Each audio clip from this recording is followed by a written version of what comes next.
क्या पानी ये तो कहेगी नहीं कि भाई साहब जा रहे हैं, मेरे परम मित्र हैं, तो इसको छोड़ के आओ और लेके आओ। Good morning and welcome back to 7 classes. बच्चों, आज का हमारा जो टॉपिक है वो है बोर्ड से, जो कि लीनियर इक्वेशन इन 2 वेरिएबल्स का वर्ड्स प्रॉब्लम रहने वाला है। तो बिना टाइम वेस्ट किए हम जो है उन डाउट्स को लिखते हैं और हम आपको सरल तरीके से समझाने की कोशिश करते हैं कि इस टाइप के क्वेश्चनों को हमें करना है तो करना कैसे है। ठीक है, बिना टाइम वेस्ट किए हम क्वेश्चन आउट करते हैं। तब तक आप जो है निकाल लें, कॉपी एंड पेन को आप निकाल लें और साथ में आप क्वेश्चनों को कर लें नोट, क्योंकि हो सकता है कि ये आपके लिए बहुत ही इंपॉर्टेंट क्वेश्चन रहा हो और आप भूल जाएं कि आप इस क्वेश्चन को हमने समझा तो समझा कैसे है। ओके,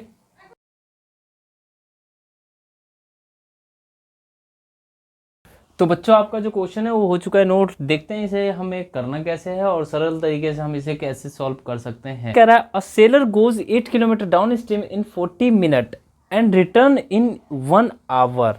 मतलब कि कोई एक सेलर है जो कि डाउन स्ट्रीम के अंदर किसी डिस्टेंस को ट्रेवल करता है, 8 किलोमीटर की डिस्टेंस को ट्रेवल करता है 40 मिनट के अंदर। ठीक है, और वही उसे आने में, वापस आने में कितना लग रहा है, 1 घंटा। तो आखिर ये डाउन स्ट्रीम जो शब्द आया है ये है क्या? डाउन स्ट्रीम होता क्या है मुझे क्या पता, मतलब ऐसा कुछ आ रहा होगा दिमाग में आप लोगों के, हो सकता है आ रहा होगा। तो चलिए हम समझने की कोशिश करते हैं कि down stream and up stream होता क्या है। अगर हम मैथ के टर्म में बात करें कि मान के चलिए कि आपका ये नदी बह रहा है, ठीक है, ये नदी फ्लो हो रहा है और मान लेते हैं कि ये नदी इधर फ्लो हो रहा है, ठीक है, और आप जो है एक नाव निकालते हैं और इसमें रख देते हैं, ठीक है, और नाव जो है बोट यानी नाव या कुछ भी चल रहा है, कुछ भी मान सकते हैं आप, ठीक है। हो सकता है कि अंडरग्राउंड बोट जो होता है, ठीक है, जिसे सबमरीन कहते हैं, वो भी हो सकता है आपका यहाँ पे। तो यहाँ पे ये बोट चल रहा है जिसकी स्पीड कुछ ना कुछ रहेगी और इस पे ये पानी भी धक्का देगा, क्योंकि पानी भी उसी डायरेक्शन में चल रहा है, साथ में बोट भी चल रहा है। इस कंडीशन को हम कहते हैं बच्चों डाउन स्ट्रीम। Down stream. और अगर ये पानी का जो डायरेक्शन था वो पानी इधर के बजाय उल्टा हो जाता, जैसे कि देखते हैं हम अभी, ये पानी इधर चलने लगता और ये बोट जो है अपोजिट, जो इस डायरेक्शन में चल रहा था उसी डायरेक्शन में चल रहा होता, तो पानी जो है बोट को क्या करता, धक्का देता अपोजिट साइड में, मतलब उसे ट्रैवल करने में उसे रोक रहा होता। तो इस कंडीशन को हम बोलते हैं अप स्ट्रीम, ठीक है। और एक कंडीशन होती है कि पानी जो है बच्चों रुकी हुई है, जिसे हम बोलते हैं स्टिल वाटर, और इसके ऊपर बोट जो है ट्रैवलिंग कर रहा है। तो जिस स्पीड में बोट चलेगा 50 की स्पीड में, तो वो उसी स्पीड में चलता रहेगा, उसमें कोई फर्क नहीं पड़ेगा। इसे हम बोलते हैं स्टिल वाटर। अब इस क्वेश्चन को समझने की कोशिश करते हैं इन तीनों की मदद से। अ sailor goes 8 kilometre down stream in 40 minute. मतलब कि पानी के डायरेक्शन में जब वो जा रहा था तो उसे 40 मिनट का टाइम लगता है। उसके बाद उसी रास्ते पे वो आता है, तो जाहिर सी बात है कि जो पानी है, पानी तो ये कहेगी नहीं आपका जो भी नाम है या जो भी आपका नाम है, ठीक है, पानी ये तो कहेगी नहीं कि भाई साहब जा रहे हैं, मेरे परम मित्र हैं, तो इसको छोड़ के आओ और लेके आओ। मतलब कि इसे यहाँ से जा रहे हैं तो इसे धक्का दो, फिर इधर से आ रहे हैं तो अपना वापस का धक्का लेके आओ इसे। मतलब पानी आपके वजह से डायरेक्शन तो चेंज करने से रही, ये बात तो आप भी जानते हैं, है ना, जानते होंगे। तो यहाँ पे जो ये कंडीशन है, पानी इसे डाउन स्ट्रीम में तो जा रही है, तो इसे ले के जा रही है 40 मिनट के अंदर ये पहुँच जा रहा है। लेकिन जब ये आ रहा है उस टाइम पे भी पानी का डायरेक्शन सेम है, और पानी मान के चलिए कि पानी का डायरेक्शन ये है, ठीक है। अब बोट जो है पहले इधर गया, ठीक है, अब फिर बोट जो है वापस आ रहा है इधर। तो जब ये जा रहा था तब तो इसने 40 मिनट लिया, और जब ये आ रहा था तो इसे धक्का देगा तो जाहिर सी बात है ज़्यादा टाइम लेगा, तो वो ले रहा है 1 घंटे का टाइम। तो कह रहा है find the speed of seller in still water and speed of the current. मतलब कि स्टिल वाटर का स्पीड, जब वो सेलर पानी में रुके हुए पानी में चलेगा तो उसका स्पीड क्या रहा होगा वो हमें बताना है, और उस पानी का क्या स्पीड रहा होगा हमें ये बताना है। तो चलिए इसे मिटाते हैं, और अगर आपको नोट डाउन करना है तो आप नोट डाउन कर सकते हैं। तो बच्चों जो ये आपका कंडीशन है, इस हिसाब से हम क्या करेंगे कि मान लेंगे speed of seller in still water कुछ होगा और स्पीड ऑफ करंट भी कुछ रहा होगा। तो मान लेते हैं let the speed of the seller, let the speed of the seller in still water Vx। ठीक है, मान लिया हमने कि speed of seller still water रुके हुए पानी में जो है वो है x किलोमीटर पर आवर। ठीक है, और मान लेते हैं कि स्पीड ऑफ द करंट जो है, स्पीड ऑफ द करंट वो हमारा होगा Vy किलोमीटर पर आवर। मान लिया कि वो जो स्पीड ऑफ करंट रहा होगा वो y किलोमीटर पर आवर का रहा होगा। तो हमारा दोनों क्वेश्चन में अभी तक तो हमें यहाँ तक समझ में आ गया है कि क्वेश्चन हमसे कहना क्या चाहता है, लेकिन अब हम इसे करें क्या। देखो, जब पानी की डायरेक्शन में चलेगा मतलब speed in down stream, speed in down stream. देखो एक साथ सोचते हैं, जब पानी के डायरेक्शन में चलेगा तो उस सेलर का जो रुका हुआ मतलब कि जो भी है सेलर है उसका स्पीड रहा होगा x, अब पानी का स्पीड है y। तो सेलर का जो स्पीड रहेगा उसमें और ज़्यादा लगेगा, क्या लगेगा, स्पीड बढ़ेगा। क्यों? क्योंकि पानी भी उसे धक्का दे रही है, तो स्पीड बढ़ रहा है तो x में क्या जुड़ जाएगा, जितना स्पीड है पानी का। तो यहाँ पे क्या हो जाएगा बच्चों, x plus y kilometre per hour. ठीक है, लेकिन जब कंडीशन ऐसा हो जाएगा कि पानी तो सेलर तो वापस आ रहा है और पानी उसे क्या कर रही है, धक्का दे रही है।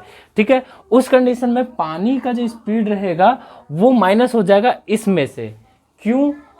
मैं कह रहा हूं कि x में से y होगा, और आप कहोगे y में से x क्यों नहीं होगा, ऐसा रीजन होना चाहिए आपके दिमाग में, स्ट्राइक करना चाहिए।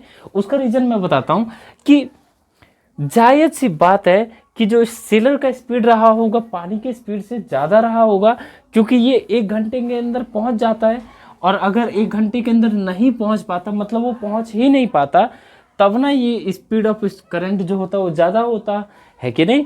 इस कंडीशन में जो स्पीड रहा होगा x, वो जैसी बात है ज़्यादा रहा होगा पानी के स्पीड से, तभी पहुंच सकता है। अगर ऐसा नहीं होगा तो ये क्या हो जाएगा बच्चों, पहुंच ही नहीं पाएगा। अगर पानी का स्पीड और सेलर का स्पीड उल्टा रहेगा, बराबर रहेगा, और वो अपस्ट्रीम में रहेगा। ठीक है, तो स्पीड इन अपस्ट्रीम की बात करें बच्चों तो क्या हो जाएगी, स्पीड इन, तो ये हो जाएगा आपका x minus y kilometre per hour. ठीक है, x minus y kilometre per hour की स्पीड हो गई इसमें, किसमें, अपस्ट्रीम में। अच्छा, आपको एक छोटी सी बात पूछना चाहता हूं मैं कि क्या आपको ये पता है कि स्पीड इक्वल टू होता है डिस्टेंस अपॉन टाइम। और अगर मैं आपसे कहता हूं यहाँ पे टाइम का फॉर्मूला निकाल दो, तो टाइम का फॉर्मूला हो जाता है डिस्टेंस अपॉन स्पीड। ये आपको तो पता ही होगा, टाइम का फॉर्मूला होता है डिस्टेंस अपॉन स्पीड। अच्छा, अब आप एक बात बताओ कि ये कह रहा है पहला कंडीशन में कि डाउन स्ट्रीम में 40 मिनट का टाइम लेता है। ठीक है, कितना मिनट का टाइम ले रहा है, 40 मिनट का, और डिस्टेंस जो है हमारा वो है 8 किलोमीटर। तो अकॉर्डिंग टू क्वेश्चन अगर मैं कहना चाहूँ आपसे कि 8 किलोमीटर का डिस्टेंस कवर कर रहा है, ठीक है, और टाइम ले रहा है, स्पीड है उसका डाउन स्ट्रीम में x प्लस वाई, ओके, और टाइम जो है वो ले रहा है 40 मिनट। बोले तो अगर मैं इसे चेंज कर दूं किस में, घंटे में, तो अपॉन में हो जाएगा 60। अच्छा, टाइम का फॉर्मूला होता है ये d/s। d है आपका 8 और स्पीड है आपका x+y। डाउन स्ट्रीम की बात कर रहे हैं तो डाउन स्ट्रीम ही रखा है, और डाउन स्ट्रीम में जो है 40/60 हो जाएगा उसका टाइम। यहाँ से अगर आप चाहें तो आपका एक इक्वेशन बन के होने वाला है तैयार, क्रॉस मल्टीप्लाई करना है बस। 8 × 6 = 4x+y। यहाँ से 4 से 2 टाइम्स तो x+y की वैल्यू आपकी आ जाएगी बच्चों 12। ये आपका हो गया इक्वेशन फर्स्ट। अगर अब मैं बात करूं स्पीड इन अपस्ट्रीम की, तो अपस्ट्रीम में क्या रहा होगा, ठीक है। अगर यहाँ से एक और इक्वेशन हम बनाएं तो देखते हैं क्या बनने वाला है। टाइम जो आपका डिस्टेंस है वो तो 8 किलोमीटर का ही रहेगा। Okay, 8 kilometre. जो आपका स्पीड है वो हो जाएगा x-y। ओके, और अगर मैं बात करूं जो टाइम है आपका, क्या रहा है टाइम है 1 घंटे का, तो वो 1 घंटा आपका ये हो जाएगा। अगर मैं यहाँ से कहता हूँ आपसे कि आप इसको करवा दें क्रॉस मल्टीप्लाई, तो x-y = आपका आ गया 8, जो कि आपका होता है इक्वेशन सेकेंड। अब हमें x+y = 12 है एंड x-y की वैल्यू है 8। इस कंडीशन में हमें करना क्या है, सिंपल सा equation first and equation second को कर देंगे ऐड। चलिए, इक्वेशन फर्स्ट प्लस कर देते हैं इक्वेशन सेकेंड, तो हमें क्या मिलने वाला है, क्या मिलेगा बच्चों। देखो, वी गेट x+x करेंगे तो आपका हो जाएगा 2x, y में से y घटेगा तो आपका खत्म, एंड 12 + 8 करेंगे तो आपका होगा 20। तो x की वैल्यू आपकी हो जाएगी 20/2, ये आपका हो गया 10। x की वैल्यू कितनी आ गई बच्चों, 10, ठीक है, km/h। और अगर मैं आपसे कहता हूँ यहाँ से आप निकाल लें y की वैल्यू, तो यहाँ पे क्या करेंगे, put x = 10 in equation first, we get, हमें क्या मिल रहा है आप ही बताइए। x+y = है हमारा क्या 12, तो यहाँ पे हो जाएगा 10 + y = 12, y = 12 - 10 बोले तो 2 km/h। अब आपसे जो पूछा था, so the speed of seller in still water is, क्या हो जाएगा 10 km/h, and speed of current क्या हो जाएगा इज 2 km/h। ये आप स्टेटमेंट खुद से लिखें। ओके, और अगर ये वीडियो और ये क्वेश्चन समझ में आया हो तो यहीं पे जाके वीडियो को लाइक करें। फिर हम बढ़ते हैं नेक्स्ट क्वेश्चन की तरफ। नेक्स्ट क्वेश्चन इससे भी ज़्यादा इंपॉर्टेंट होने वाला है, जो कि सीबीएसई का क्लास 10th का ही रहने वाला है। तो बिना टाइम वेस्ट किए हम क्वेश्चन नोट डाउन करते हैं, तब तक आप जो है इसे वीडियो पॉज करके नोट डाउन कर सकते हैं, ठीक है।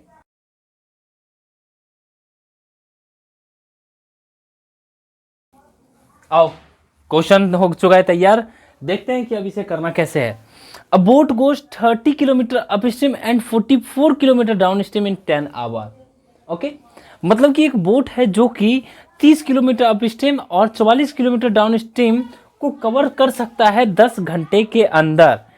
It can go 40 kilometre upstream and 55 kilometre down stream in 13 hour. लेकिन उसी जगह पे वो 40 किलोमीटर अप स्ट्रीम और 55 किलोमीटर डाउन स्ट्रीम जो है 13 घंटे के अंदर कवर कर सकता है। तो find the speed of the stream, तो हमें बताना है कि स्पीड ऑफ स्ट्रीम क्या रहा होगा, and that of boat in still water, मतलब कि उस बोट का जो स्पीड रहा होगा वो रुके हुए पानी में कैसा रहा होगा, ये हमें बताना है। इस टाइप के कंडीशन में आपको करना क्या है, कैसे करना है, सारी चीज़ों की जानकारी मैं देने वाला हूँ। लेकिन उससे पहले आप लोगों को एक चीज़ है कि आपके पास अगर कोई भी डाउट्स आता है तो आप टेलीग्राम पे पूछ सकते हैं जाके, तो टेलीग्राम का लिंक जो है डिस्क्रिप्शन में है, ठीक है। चलिए, ये इस टाइप की कंडीशन में हमें करना क्या है कि find the speed of stream, मतलब कि हमें स्पीड ऑफ स्ट्रीम बताना है कि होगा क्या। तो मान लेते हैं कि स्पीड ऑफ स्ट्रीम रहा होगा x किलोमीटर/घंटे का, और अगर मैं कहता हूं कि speed of boat in still water, तो इसे ही मैं मान लेता हूं x किलोमीटर/घंटे का, और स्पीड ऑफ स्ट्रीम में मान लेता हूं y किलोमीटर/घंटे का। चलिए मानते हैं, let the speed of boat in still water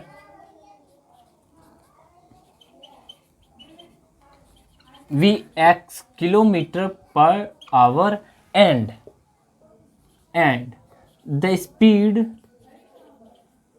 of the stream Vy kilometre per our. मान लिया मैंने कि speed of boat in still water, मतलब रुके हुए पानी में जो स्पीड है वो रहा होगा x किलोमीटर पर आवर का, और स्पीड ऑफ स्ट्रीम जो है वो y किलोमीटर पर आवर का रहा होगा। इस कंडीशन पे अगर मैं कहता हूं कि उसका जो डाउन स्ट्रीम या फिर अप स्ट्रीम में स्पीड क्या रहा होगा, तो मैं बताता हूं आपसे कि क्या रहा होगा। स्पीड इन अप स्ट्रीम, अब ये क्या होता है अप स्ट्रीम, अभी मैंने जानकारी दी थी आपको कि बोट भी चल रहा है और उसे पानी धक्का दे रहा है उसके विपरीत दिशा में। तो स्पीड ऑफ बोट क्या रहा है आपका रुके हुए पानी में x किलोमीटर, ठीक है, पर घंटे का, और स्पीड ऑफ स्ट्रीम जो पानी उसे धक्का दे रहा है वापस के लिए कर रहा है, तो उसमें से उसे माइनस करना होगा। तो इसमें से घट जाएगा कितना, जितना कि उसे धक्का देगा। तो x minus y kilometre per hour का स्पीड हो जाएगा अप स्ट्रीम के अंदर। वहीं अगर मैं बात करूं स्पीड इन डाउन स्ट्रीम, तो ये आपका हो जाने वाला है क्या बच्चों, x plus y kilometre per hour की स्पीड से। अच्छा जी, यहाँ तक तो हमें सर समझ में आ गया है, लेकिन आगे करना क्या है वो हमें नहीं आया समझ में। अच्छा, आप एक बात बताइए कि जो बोट जो है वो 30 किलोमीटर अपस्ट्रीम में चल रहा है। अपस्ट्रीम में कितना चल रहा है, 30 किलोमीटर। कितना चल रहा है, 30 किलोमीटर। तो उसमें टाइम कितना लेगा। मान लेते हैं कि ये नदी रहा और ये नदी रहा, ठीक है, ठीक है। स्टार्टिंग में 30 किलोमीटर का डिस्टेंस वो ट्रेवल करता है अप स्ट्रीम से। यहाँ यू से मैं रिप्रेजेंट कर देता हूँ, इसे डाउन स्ट्रीम को मैं कर देता हूँ किससे, किसी से भी कर दो आप, ठीक है, डी से कर दो डाउन स्ट्रीम को, ठीक है। अच्छा, 30 किलोमीटर अप स्ट्रीम चलता है, सब कुछ छोड़ दो आप, सब कुछ। स्पीड का फॉर्मूला पता ही है तो आपको टाइम का भी फॉर्मूला पता ही होगा। टाइम इक्वल टू होता है डिस्टेंस अपॉन स्पीड, होता है ना। अच्छा, अब आप एक चीज़ देख रहे होगे कि आपके पास यहाँ पे डिस्टेंस भी है ना, है, ये रहा 30 किलोमीटर, और स्पीड भी आपका है अपस्ट्रीम के अंदर x minus y kilometre per hour का। ओके, अगर अब मैं बात करूँ यहाँ पे आपसे टाइम निकालने की, तो आप निकाल सकते हैं, है ना, निकाल सकते हैं। अगेन ये जो है डाउन स्ट्रीम वो चल रहा है 44 किलोमीटर पर, मतलब 44 किलोमीटर, है ना।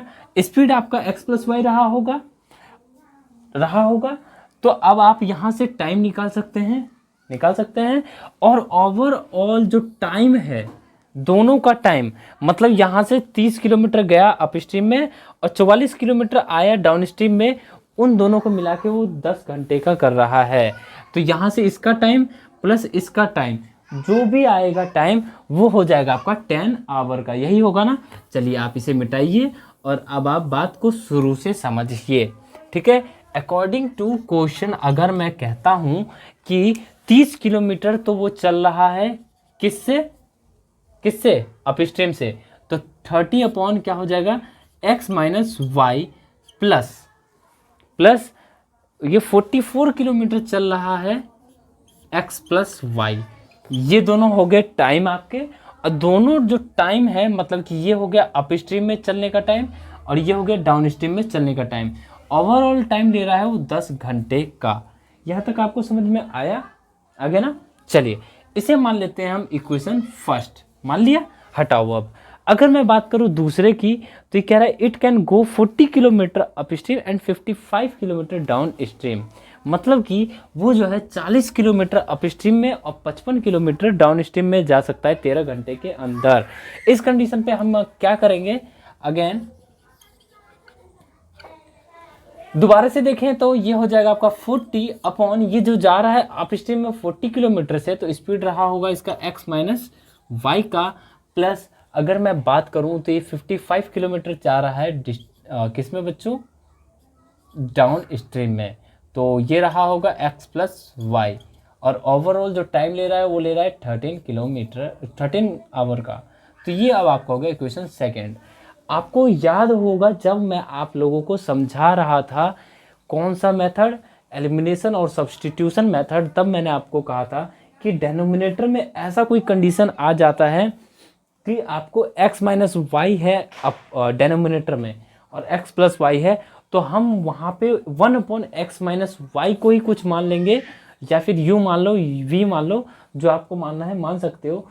तो इस कंडीशन में हम कुछ सपोज कर लेते हैं, ठीक है। तो हमने क्या कहा था आपसे, let 1/x minus y equals to u and 1/x plus y equals to v, ठीक है। मान लिए कि 1/x माइनस वाई की वैल्यू है वी यू और 1/x प्लस वाई की वैल्यू है वी। तो आपका क्या होगा, 30u plus 44v equals to क्या हो जाएगा बच्चों, 10 होगा। ओके होगा जी। इसे मान लेते हैं अब इक्वेशन सेकेंड, थर्ड, ठीक है। और यहाँ से इक्वेशन थर्ड क्या हो जाएगा बच्चों, इक्वेशन सेकेंड क्या हो जाएगा, 40u plus 55v equals to क्या हो जाएगा 13। ये आपका आ गया इक्वेशन फोर्थ। अब आपको देखना क्या है कि ये जो है आपका 44 है, ये जो है आपका 40 है, ये 55, या फिर आप 44 और 55 को कर लो सेम, या फिर आप 30 और 40 को कर लो सेम। मतलब इसमें आप अगर 4 से मल्टीप्लाई कर देंगे तो ये जो है 120 बन जाएगा, और अगर इसमें 30 से मल्टीप्लाई कर देंगे तो ये भी 120 बन जाएगा। अब आपकी मर्जी है कि आप करना क्या चाहते हैं, किस मेथड से करना चाहते हैं। बस मेरा काम था यहाँ तक आपको समझाने का। चलिए, इसके बाद भी मैं कर ही देता हूँ, फिर आप कहोगे कि आपने सर आधा अधूरा क्वेश्चन को छोड़ दिया। लेकिन मैं बीच में छोड़ूंगा ताकि आप कमेंट करके मेरे को बता सकें कि आपका आंसर क्या रहा है। अच्छा, आप एक बात बताइए कि मैंने कहा कि इक्वेशन थर्ड में मैं कर देता हूँ 4 से मल्टीप्लाई बाई 4 से ही कहा था ना, 4 इन इक्वेशन